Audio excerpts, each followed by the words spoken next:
17 horas con 32 minutos, 17 horas con 32 minutos. Como les decía, esta semana tenemos una fecha que para muchos cada vez pasa más desapercibida. Le han transformado en un feriado más, pero es el 1 de mayo. Y es una fecha en la que ahora se habla de celebración. Y hay quienes tienen derecho a celebrar, pero quienes coincidimos en que la memoria de trabajadores que a finales del siglo XIX, inicios del siglo XX, sacrificaron su vida para que hoy tengamos derechos laborales, no necesariamente tiene que ser banalizada. No obstante, existe una ley que cambia el feriado, pero que le abre la posibilidad de que la marcha el 1 de mayo no se diluya en un día de vacaciones. A esta hora le doy la bienvenida a Nelson Erazo, presidente del Frente Popular, organización que reúne a varias organizaciones sindicales, movimientos de izquierda, movimientos clasistas, que principalmente son los protagonistas de la jornada del 1 de mayo. Nelson, buenas tardes. Para este 2025, ¿qué carácter podemos avisorarle en la marcha de este jueves?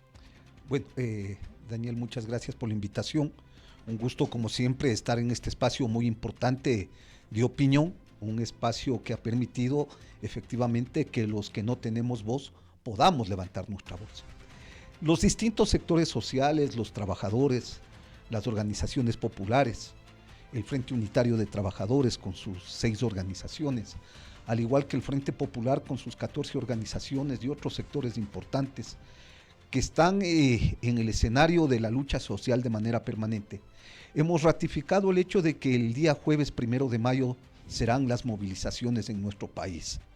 Más allá del tema de del famoso feriado que hoy se plantea, los trabajadores nos vamos a movilizar desde tempranas horas de la mañana en Quito y en el país.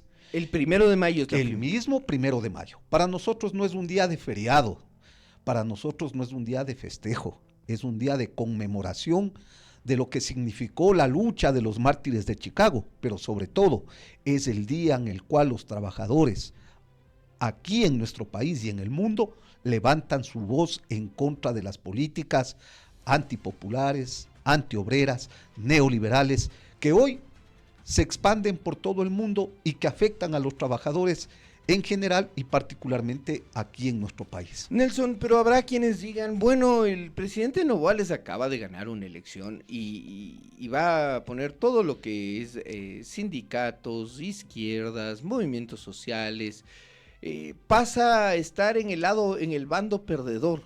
Así al menos la narrativa gubernamental así intenta construirse. Entonces yo te pregunto, ¿cómo intentar organizar una marcha ante un presidente que se proclama, se dice, y hay quienes le corean como victorioso, como ganador y como que no tiene rival ni contrapesos en el país? A ver, primero me parece que es necesario en ese marco valorar lo que significó el tema del proceso electoral. Y digo esto porque la gran mayoría, los grandes sectores, planteamos un hecho de que no teníamos candidato para la segunda vuelta. Porque aquí no se trataba de retornar al tema del pasado, que ya vivimos, que también significó golpes a la clase obrera, me refiero a la llamada Revolución Ciudadana, y el presente que hoy vivimos también con Noboa. Por eso es que dijimos ni los unos ni los otros. Y en nuestro caso llamamos a un voto de clase, a un voto nulo, que era un voto rechazo a los dos sectores. Creo que el gobierno nacional tiene una mala lectura. Decir que ganó ampliamente porque la gente respalda ese proyecto está equivocado. Yo creo que es necesario entender que mucha gente votó por el populismo, votó por su política asistencialista, pero también por el temor, por los mismos errores y las declaraciones que significaron en algunos casos el tema de la desdolarización, otros casos como el hecho de los famosos generadores de la paz, o el tema también que metieron en medio de eso, el tema religioso. Me refiero a esto porque eso es lo que generó que una votación importante, incluso del voto nulo, así como también de los que respaldaban la otra candidatura, termine yéndose, ¿no es cierto?, hacia el lado de Noboa. Eso no quiere decir que la gente esté de acuerdo con las privatizaciones, no quiere decir que esté de acuerdo con la eliminación de derechos, no quiere decir que estén coincidiendo en el hecho de los anuncios de la reducción de salario o un sinnúmero de medidas que hoy están planteando.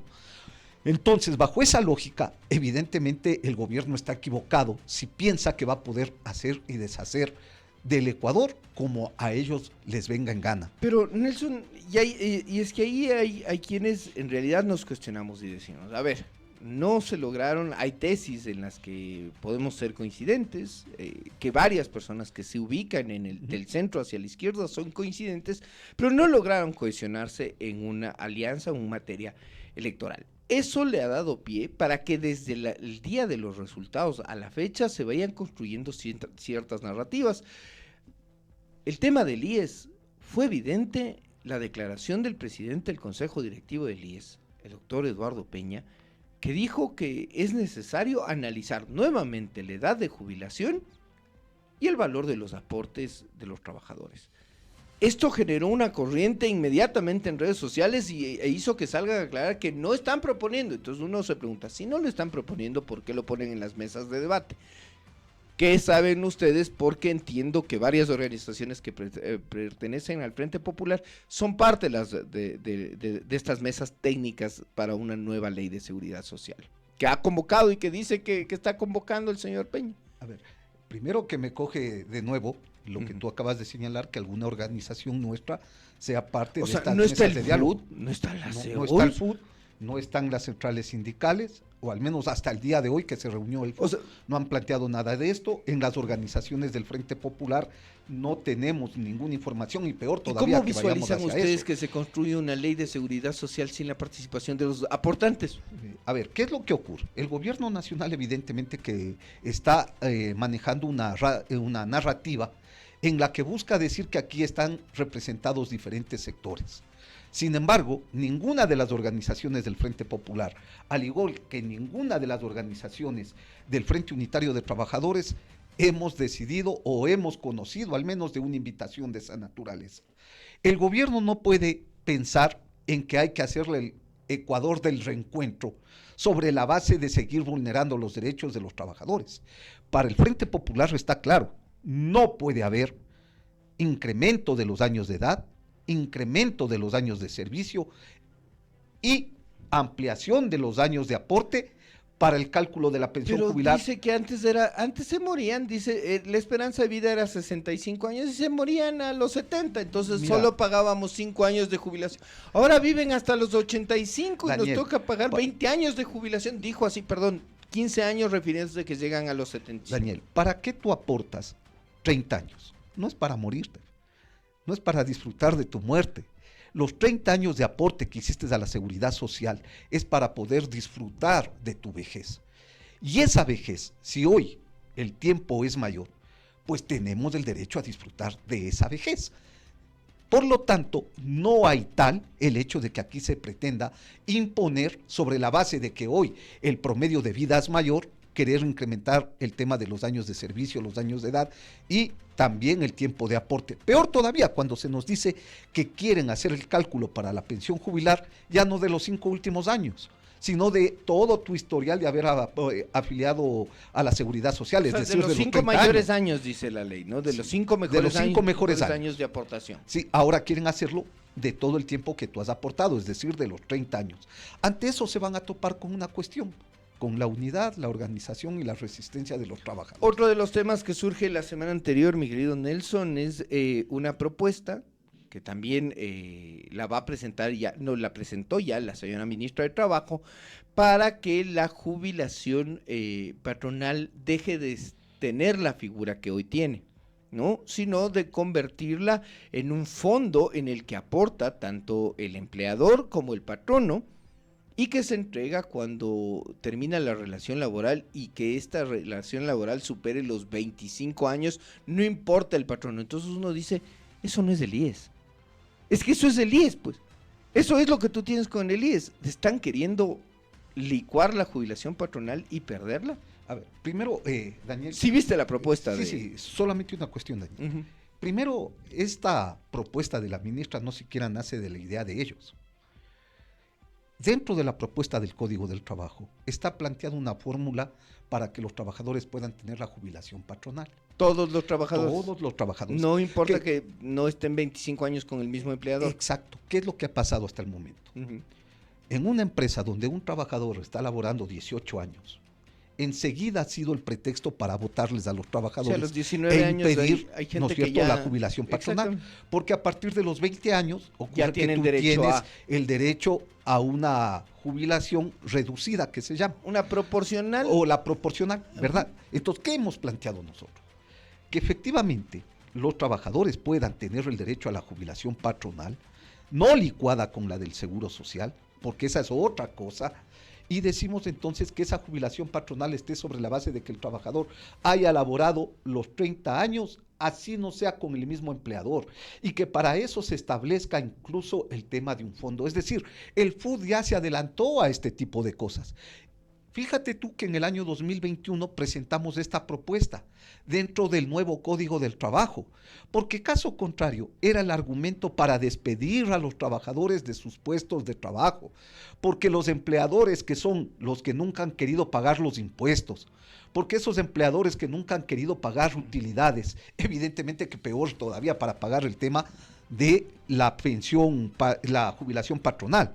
Ante estos mecanismos es que hemos visto estas cosas. Por lo tanto, esta es una fórmula mixta.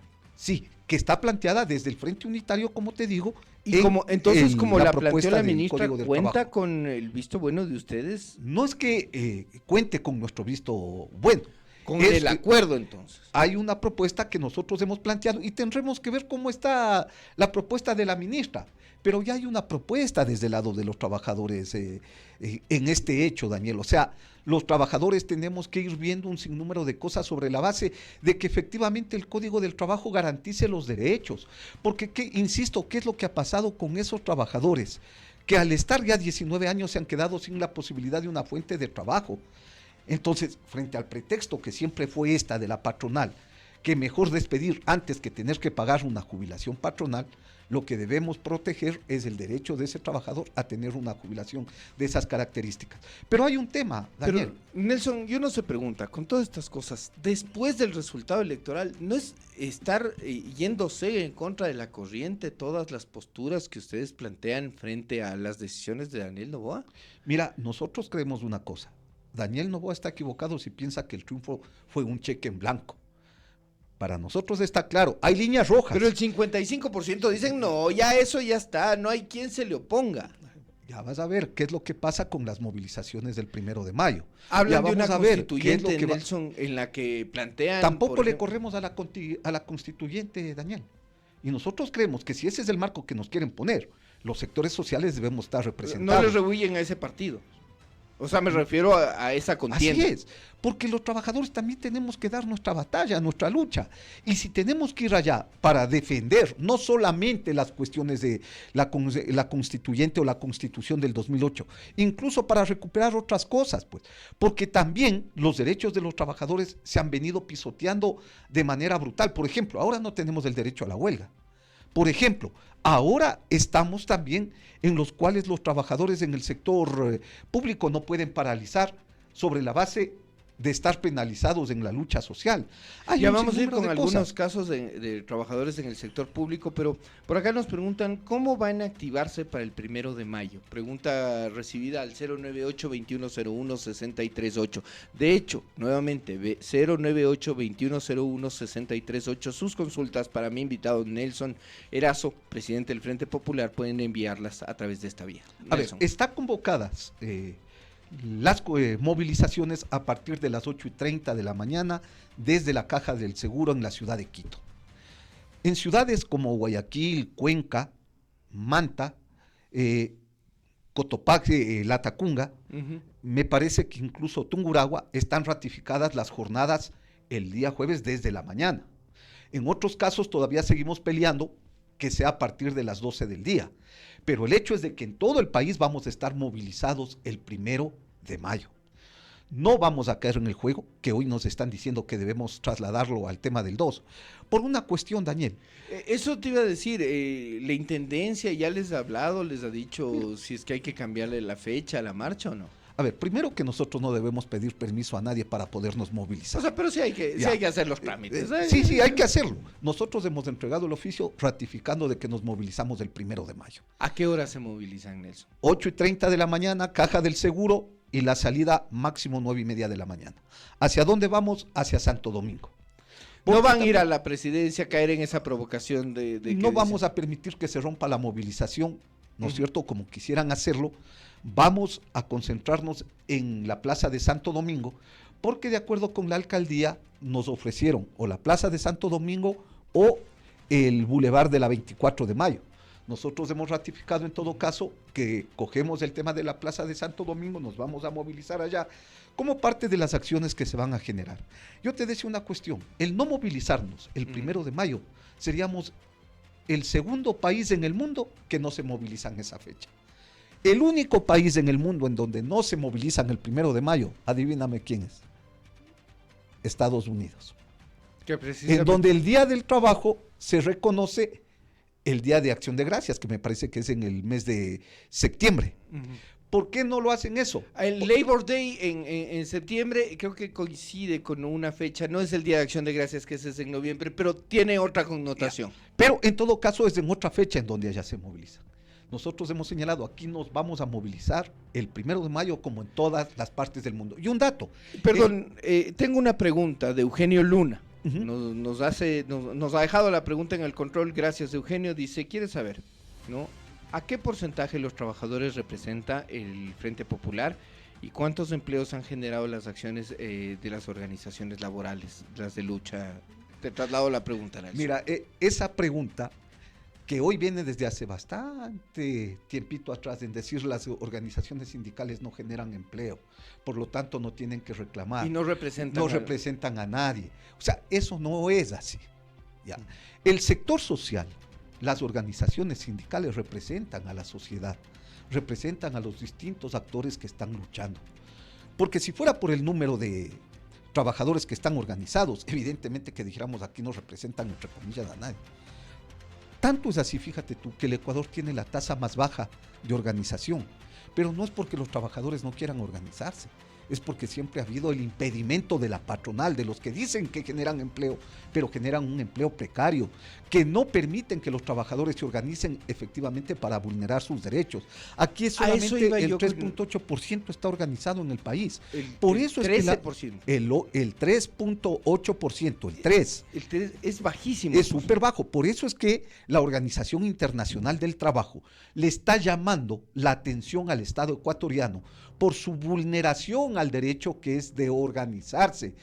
¿Qué es lo que ocurre? En el año 91, con el gobierno de Rodrigo Borja, recuérdate el ataque con la famosa ley 133, en donde pasaron los trabajadores de 15 a 30 trabajadores para hacer un sindicato. Para establecer una organización sindical al interior de una empresa. Y que esos trabajadores, ojo, para poderse organizar deben tener relación. 40, ¿no? No, 30 mismo. Sí, pero esos trabajadores deben tener relación de dependencia directa y deben tener una estabilidad laboral, es decir, deben ser estables.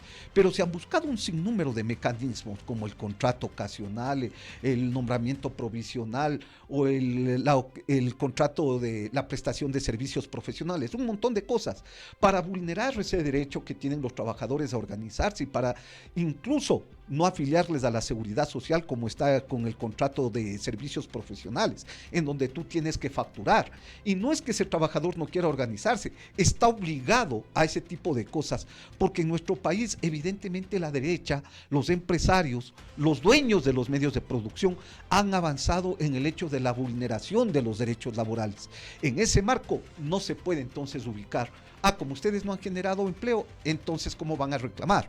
Los trabajadores vamos a seguir peleando, vamos a seguir luchando y vamos a seguir organizándole al movimiento social para que se movilice en demanda de sus derechos y en exigencia de políticas que signifiquen garantizar una calidad de vida adecuada. El carácter de la marcha normalmente, ustedes dicen va a ser un 1 de mayo combativo, un 1 de mayo conmemorativo. ¿Cuál es el carácter de este 1 de mayo de 2025 en la marcha, Nelson? Es un 1 de mayo unitario, es un 1 de mayo en donde los trabajadores levantamos nuestra voz en exigencia a que se cumpla con los derechos y las libertades, a que el gobierno cumpla con las demandas de los trabajadores y los pueblos, porque no podemos seguir con políticas que están significando mayor desempleo, que están significando mayor pobreza, que significan el hecho de que la gente de la tercera edad, los enfermos que tienen enfermedades terminales, tengan que estarse arrodillando fuera de los hospitales para poder tener acceso a la medicina o para tener acceso al tema de las diálisis. ¿Qué temas son los que van a plantear? Porque la marcha lleva normalmente un pliego de peticiones. A ver, ¿cuáles las principales banderas en estos momentos? Bajo la consigna, ¿no es cierto?, por el derecho a la vida, el trabajo digno y a la libertad sindical, movilización por el 1 de mayo. En el hecho de la vida ya está conjugado todo lo que tiene que ver Los salud, educación. Los niños de las Malvinas están presentes. Están presentes en eso, porque cuando hablamos del derecho a la vida, hablamos del respeto, ¿no es cierto?, que tenemos los y las ecuatorianas, todos los seres humanos a vivir con dignidad. Y no podemos seguir con este tema del asesinato, ¿no es cierto? No solamente la violencia de los grupos delincuenciales organizadas. Han hablado, incluso, por ejemplo, para recibir a las organizaciones que acogen a los pacientes con diálisis. Que esta no es una movilización solo de los trabajadores, esta es la invitación a las amas de casa, a los jubilados, a las personas con enfermedades terminales. El jueves conversaba aquí en este espacio con el alcalde de Quevedo, ¿no? Y el señor alcalde de Quevedo nos decía, miren, tengo que reconocer que tengo 3 meses impagos a trabajadores del municipio, porque no nos han pagado las rentas. Eso también en la... Todo lo que tiene que ver con el derecho a una vida digna y que tiene que ver con el hecho de que se cumpla el derecho a que tú puedas tener tu salario luego de haber trabajado. No hay trabajo gratuito en el país. Y eso tiene que ver con una cosa, porque tiene una parte de verdad y una parte de mentira lo del alcalde de Quevedo. Porque fíjate tú, le entregan recursos, pero a momentos priorizan el pagar, ¿no es cierto?, al grupo musical. Priorizan a pagar a las empresas que les dan servicio, a los proveedores. Pero a los proveedores, pero a los trabajadores no se les paga. Y esto está pasando en un sinnúmero de lados. Entonces hay que entender que la prioridad debe ser el ser humano y pagarles a los trabajadores es una urgencia, porque esto que pasa con los municipios, también pasa con las empresas que entregan servicios, por ejemplo, al seguro social. Si tú ves las prestadoras de servicios. Claro, las personas que se encargan de la limpieza, de la alimentación, que son servicios que están tercerizados. Pero en las empresas en donde también están trasladando la atención médica, pues, en las clínicas, sí, ocurre que no les pagan todo, pero ocurre que ellos sí tienen utilidades, pero a sus trabajadores no les pagan. A pretexto, entre comillas, que no están al día la seguridad social, porque lo que estaba en prioridad es tener las ganancias de estos sectores sin importarles la vida de estos trabajadores que en cambio son los que están laborando. Entonces, en ese marco, por eso te decía, hoy es el llamado a la unidad a diversos sectores, a todos los sectores de la sociedad que hoy está luchando por mejorar su calidad de vida. Estamos viviendo este momento postelectoral en el que hay quienes dicen, como ganó Daniel Noboa, han ganado todas sus tesis. Yo nuevamente te planteo la pregunta, Nelson, ¿hasta qué punto no va a terminar siendo impopular la medida o la marcha que ustedes plantean cuando el presidente dicen goza de la mejor de las popularidades? Tú vas a ver que la respuesta de la gente va a ser la salida a la calle. ¿Y por qué? Porque la gente hoy demanda seguridad, trabajo, salud, educación. Problemas que no han sido resueltos. No solamente en este gobierno, sino también con los gobiernos anteriores, con los gobiernos del pasado. Y en ese marco, evidentemente, entonces, ¿qué? La victoria electoral le avala para el presidente retomar proyectos como el de Sacha, la incursión de la empresa privada en la generación de electricidad. ¿Le avala La lucha social va a ser la constante en toda esta etapa.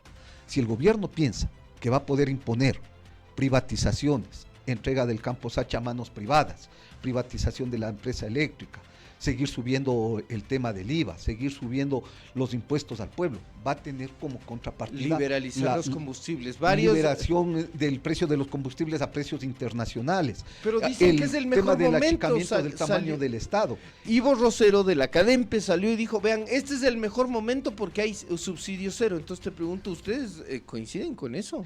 Mira, nosotros retamos a que hagan ese tipo de cosas. Y vas a ver que la lucha social va a estar a la orden del día. Y el Frente Popular, al igual que el Frente Unitario de Trabajadores, tenemos una posición clara. Pero no será momento... Si es que el gobierno persiste en políticas antiobreras, antipopulares, evidentemente que se va a chocar con la resistencia de los pueblos. Mientras se demuestra quién tiene la razón, a mí lo que me preocupa es que hay una buena parte, 7 de cada 10 ecuatorianos que no tienen un trabajo fijo, Nelson, y que van a decir, bueno, a mí ni el presidente ni el señor Erazo me dan trabajo, ¿con quién me quedo? El tema es que para generar empleo se requiere de un sinnúmero de cosas. La generación de empleo no está sobre la base de precarizar las condiciones de los trabajadores. La generación de empleo no está sobre la base de pagar salarios de hambre, de miseria. La generación de empleo tiene que ver con una reactivación del aparato productivo. Y para reactivar el aparato productivo, el gobierno evidentemente que debe invertir entonces en el área social. No puede priorizarse el tema del pago de la deuda externa sobre la base de dejar de lado el pago de la deuda social, pues. ¿Cómo pagar esto? El tema del presupuesto para salud, para educación. Cuando tú inviertes en salud y en educación, tienes la posibilidad de generar empleo, contratos de más profesores, mejor infraestructura. Al haber mejor infraestructura, estás dando también trabajo a ingenieros, arquitectos. Cuando esto se reactiva el campo de la construcción, evidentemente, y al haber mayor circulante porque hay más generación de empleo, también se reactiva el comercio. Cuando se reactiva el comercio, está sobre la base de que los trabajadores ganen en mejores condiciones. Es decir, la visión del gobierno es distinta a la visión de los sectores sociales. Por eso es que ellos, en cambio, dicen que para generar empleo hay que privatizar, hay que traer un sinnúmero de medidas que han fallado en todo el mundo, mi estimado Daniel.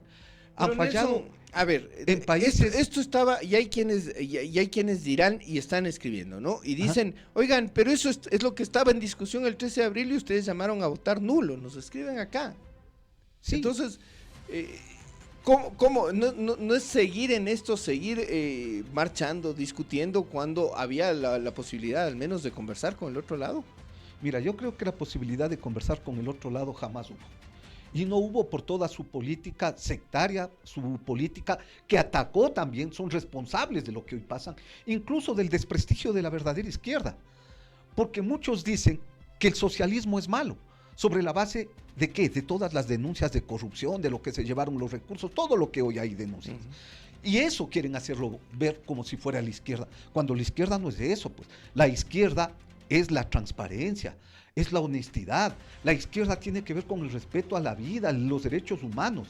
Y en ese marco, evidentemente, que hay cuestiones distintas. Pero hay un tema, mi estimado Daniel. Son las 6 en punto, tengo que entregar ya mismo el programa. Terminemos con esto, Nelson. Porque... Solamente en el hecho de decir que aquí la lucha social va a continuar, si es que continúa la pobreza, la miseria, si las políticas gubernamentales siguen golpeando los derechos de la mayoría del pueblo ecuatoriano. Por eso no es cierto que el presidente Noboa tiene carta abierta para implementar sus políticas. Aquí hay un pueblo que se levanta, que resiste.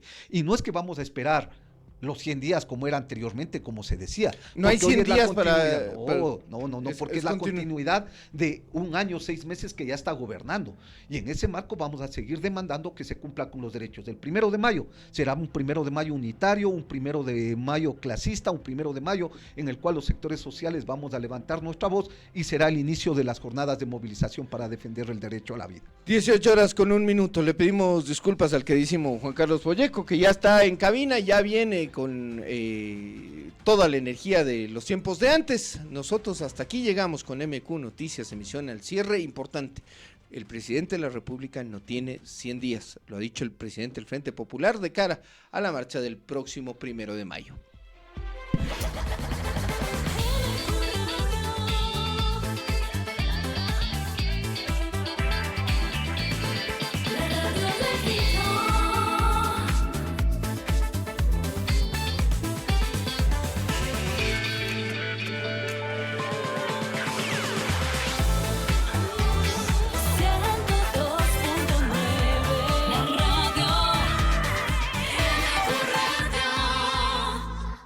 MQ Radio presenta